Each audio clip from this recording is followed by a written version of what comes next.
we got Jordan. I'm sure most of you guys probably, who here has never heard of Jordan? Anybody in the chat? I drop a one in the chat. That would be surprising. Anyone who's the first time? What? Some new What? eyeballs? Okay, see. Okay. Can we kick these guys off? I'll start from the start. My name's Jordan Platten. I own Affluent.co. We're a D2C e-commerce agency. We've been doing 7 figures for a long time now. I've been in the space for about 7 years. Started off as a local brick and mortar agency, paid ads, and then transitioned into D2C e-com. Got a couple of brands. Also have an education business. I've mentored thousands of other agencies. Got a YouTube channel with about 30 million views on it. And we've got about 300,000 subscribers or so. So I've been around the block as far as kind of agencies are concerned. Know quite a depth of information around helping people scale. My passion is client acquisition. I used to do 150 cold calls every single day, a lot of door-to-door. I've been in a lot of relentless sales jobs, selling door-to-door, going 50 doors a day to real estate agents. And so, happy to help wherever I can for full spectrum from mindset to client acquisition to service delivery, albeit I'm not a huge fan of the service side myself. I bought out one of our successful mentees very early on, Joe, who still owns part of my agency to this day, who actually manages the entire service fulfillment side. And we've managed to generate over 50 million in ROI for D2C brands as well. Nico, what's your thought process behind hiring a closer or a setter, and what attributes would they need if they don't have experience? What's your best advice you would give to your 20-year-old self just starting out? So 2 different questions there. So hiring closers and setters is difficult. My general rule of thumb is avoid anyone that's come from the closer setter space in regards to they bought into a program that promoted them to be a closer or setter, because those people have ridiculous expectations on what they can actually earn, and they're also very entitled from my experience as well.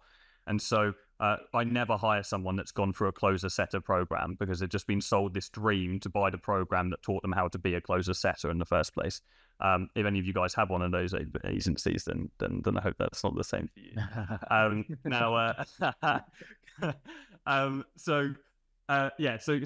I find that. So where do you then find those people? I get outreached a lot on Instagram, so we vet everybody. Facebook groups are a good place. Facebook groups are good for setters as well. I find South Africa is actually a really great place to hire setters. You can get exceptional talent in South Africa. I think South Africa is a great hiring pool, in fact, for many different roles in the business, setters especially. Closer-wise, Facebook groups, Instagram DMs, etc.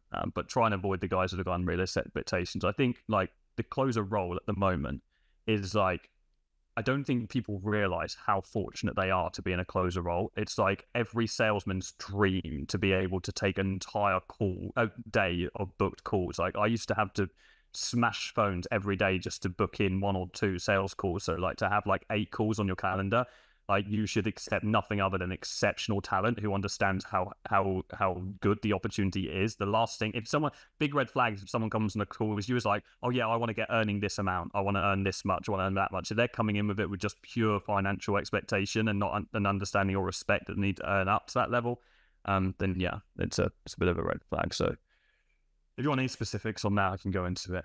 Best advice to give to 20-year-old self starting out in the online space. Resilience. If you haven't built resilience over a period of time, which most 20-year-olds haven't, then focus your efforts on things that build resilience. So be that working out in the gym, be that cold showers and shit. I think most people, and I think one of my unfair advantages, I managed to hit 10K in 90 days. And one of the reasons I was able to do that is because I had been conditioned by those cold calling jobs that I'd done in previous to experience rejection and welcome rejection and laugh at rejection. I think when you have rejection, and you guys will relate to this because you're all experienced, right? But when you have rejection through repetition over a series of months and years, it's actually, you find it's like the myth of Sisyphus. We just enjoy that rejection after a while. It just becomes completely normal to us, right? And we can. Javon, you want to get on? Can you mute himself and just share what you're doing on YouTube? Yeah.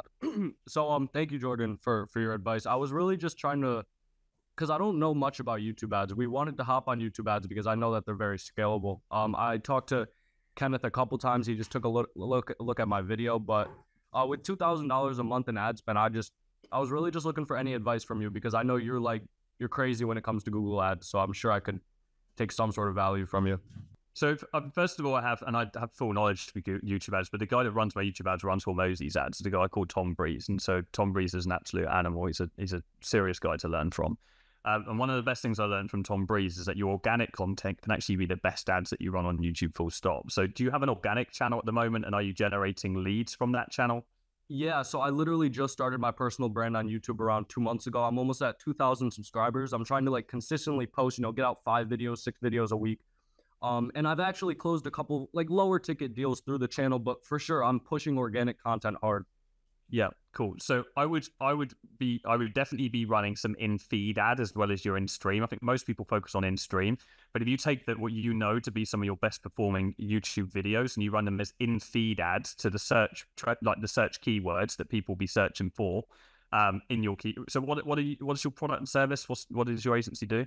So I'm working with real estate agents, specifically listing agents. We're helping them get more listing appointments. So we're selling like AI infrastructures. It's essentially what Serge is helping us do. It's a build and release model. Price points around 10 to 12K upfront.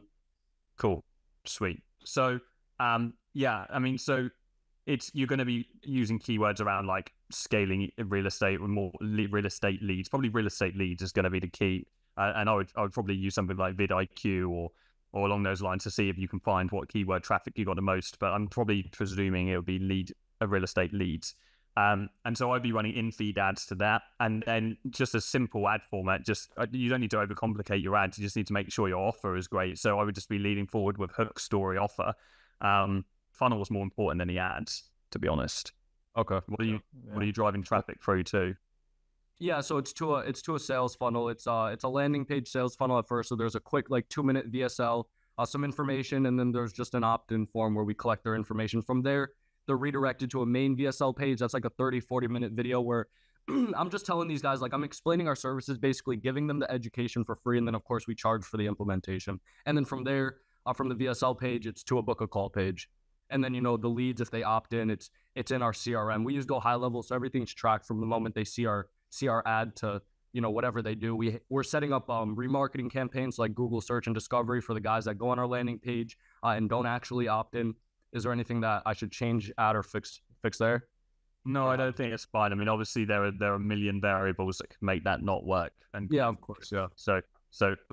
But what I would say is the most important thing with ads or outreach or anything is that you track every single data point meticulously. And I think the most important number that you could understand is what your revenue per booked call is. So how much money do you make for every booked call that comes into the business, regardless of whether they close or turn up? Because if you understand that metric, then you can completely understand, or even better, your cash per booked call. If you understand what your cash per booked call is, and on the front facing to break even, how much you can spend to acquire a booked call.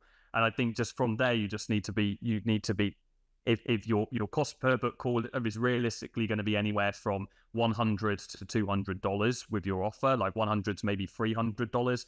And so as long as it's within there and your business can be profitable at that level, then you'll just make adjustments on your funnel at various levels off the back of it. But yeah, it's hard to condense down what you essentially need from a full YouTube analysis in just a 2-minute answer. But no, but that was beyond revenue per booked call, cash per booked call. Find out that number, reverse engineer what you can afford to spend for a booked call, and then just optimize the ads around that. Awesome, man. I'm on that right now. Thank you. Cool, man. Should I consider some free work for case studies, or should I just keep it rolling and wait till you close some? But honestly, I am all for free work initially, fully for free work. I recommend people to do free work in general, depending on your niche. If you're in a blue ocean opportunity, then you don't have to do free work. How many people are actually in a blue ocean opportunity? Very, very few indeed. And so I think if you can, but I think offering free work is to be done incredibly well. It doesn't. It has to be positioned as a favor on something that they don't realize they're not doing right now. It can't be, hey, I'm a content agency. Let me create your content for you for free, because they're not going to think you're very good at content unless you've got them backing it up with a bunch of content that you've already created that's actually good. I think just as a word of insight more than anything else, I get outreach because I've got the YouTube channel by at least 5 to 10 content agencies and short form content agencies every single day. And 99% of them are fucking terrible, like useless. And so all you have to be is just good to be able to sign up clients. And it's the same for thumbnail agencies. There are so many thumbnail agencies. I use over 40 thumbnail agencies this year we churned through. And we're just like, because I'm also a perfectionist. I want things to be perfect from like a psychological perspective. But just any kind of content agency, the barrier, there's so much competition, but the quality is terrible. So bear that in mind. If you can create some really good examples of work that actually are high quality and not just, and also I think the thing that content agencies get wrong is they think it's all about transitions and designs and looking really cool and funky, but it's not. It's all about psychology. Like anyone who's got a good brand will only care about if this thing is actually going to convert and sell. I don't care about the design ability of the content agency. I care about how much they understand psychology and whether or not that video is actually going to convert. So is the cut in at the right time when I've emphasized a specific word? Are they using B-roll to emphasize something that my words can't get across for an important matter? Not is there a shiny little thing here and an emoji that pops up just so it looks good. So I would bear that in mind. But yes, I'm all for free work. Yeah, but so an example would be I spoke to a web agency yesterday the email agency yesterday, who their entire front end funnel, and this is a multi-7-figure agency, their entire front end funnel is outreaching at mass to people that don't have DMARC set up on their email. So they run a search on whether or not they got DMARC set up on their email. They reach out to them and say, you haven't got DMARC and SPF and everything set up. They set that up for them for free. Then they're having a conversation with them. They've added the value. They're already in then, and then they can talk about email and so on. What are you doing with email right now? They've already added that value, and it's very low. So you want to be mindful of it being like an easy thing for you to do, rather than necessarily, I don't know, if you want to create like a repetition of free content. What are your thoughts on overcoming mental barriers like imposter syndrome, I guess going through metamorphosis or a paradigm shift? I think you have to have a very clear picture. So actually, by writing down exactly who you believe or perceive yourself to be right now, and then you have to get a very clear picture of who you believe or perceive yourself to want to be. And so get an idea of who you are now, who you want to be, and then just establish the habits and the routines and the things that you need to change in order to bridge that gap, just like we do with a client, right?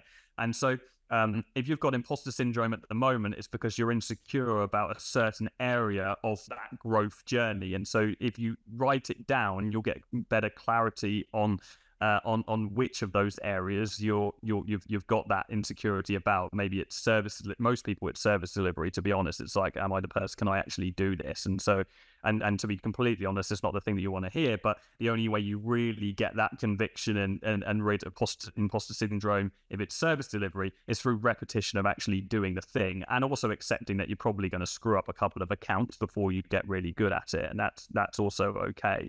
It's not ideal, but it's okay and it's realistic.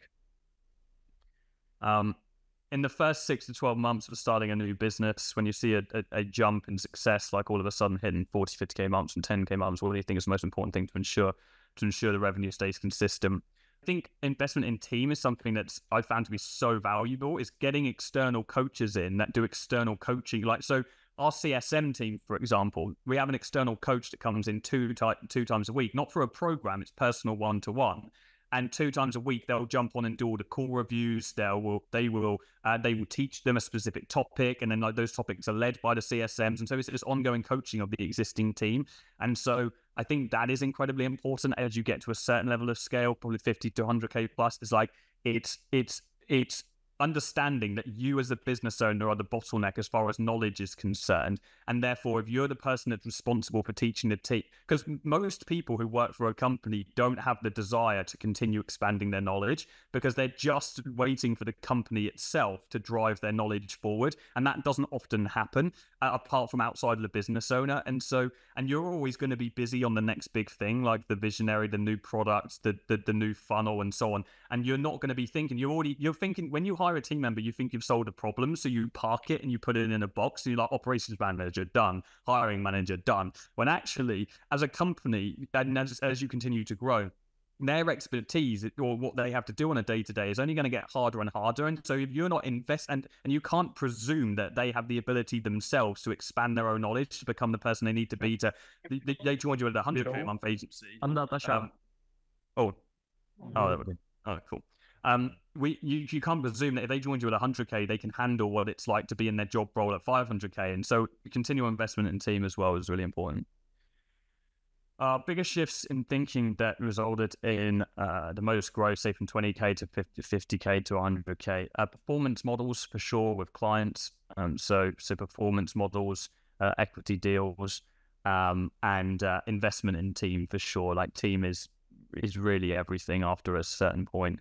And partnerships, strategic partnerships is a massive one. I actually think strategic partnerships, it depends on the agency, but between 50 and 100K plus. And by that, I mean partnerships with software, but most importantly, other complementary agencies that don't offer conflicting services. So if you're an ads agency, reaching out to email agencies, reaching out to web agencies, and having these two-way flows of referrals, you get a couple of really good partners. And not just then accepting the first partnership you make. So if you're an ad agency and you get an email agency on side and you start working with them, then you give them some referrals. You have to